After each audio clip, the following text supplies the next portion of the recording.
It's interesting to me that when I talk to seminarians, which I'm doing on a daily basis, many of them will say to me, particularly those who have a real sense of calling toward preaching, many of them will sort of focus their attention and their sense of their own preparation on this thing called preaching. You know, and honing their skills as a preacher becomes extremely important thing to them. And they want to become really good exegetes of the scripture, really good communicators. But in the middle of all of that, in my own sort of sense of what happens in congregational life, the preaching moment is only one of those important moments that needs to be considered.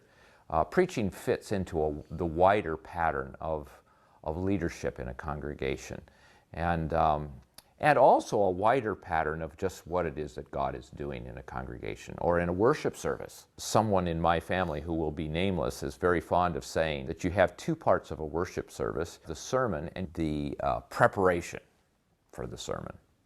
He actually calls it something else, but it's basically the sermon and the other stuff, as if the other stuff is sort of throwaway. It's kind of prep for the big moment. Well, that's never the way that a worship service really goes, and ought to go. So there's something about even the dynamics, the patterns of what goes on in worship, the currents that goes on in worship, that's a part of a wider bit of leadership if you are the one who is planning these things.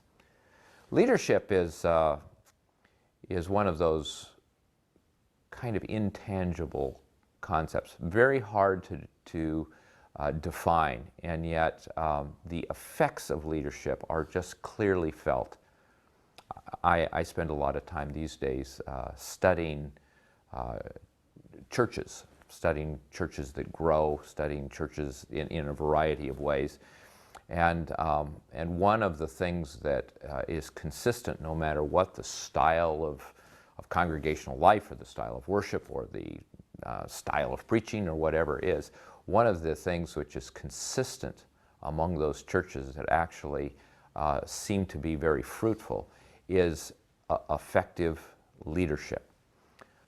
There are lots of ways to talk about leadership as agency and so forth.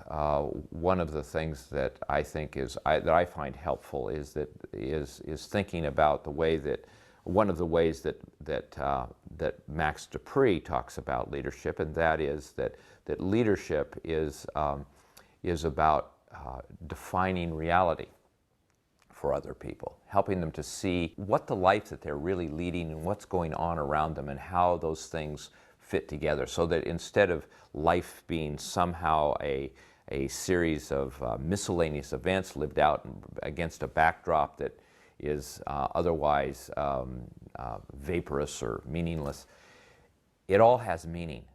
And leaders sort of attach meaning, help people connect dots. And that's one of the things that a sermon does.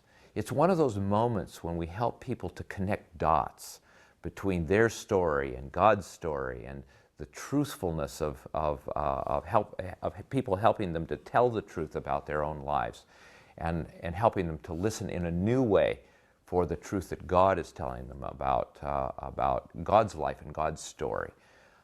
So a sermon and preaching fits into a wider pattern of leadership in congregational life. It's never sort of a moment which is in some sense detached or taken out or separate from or even tangential to the overall movement of leadership in congregational life.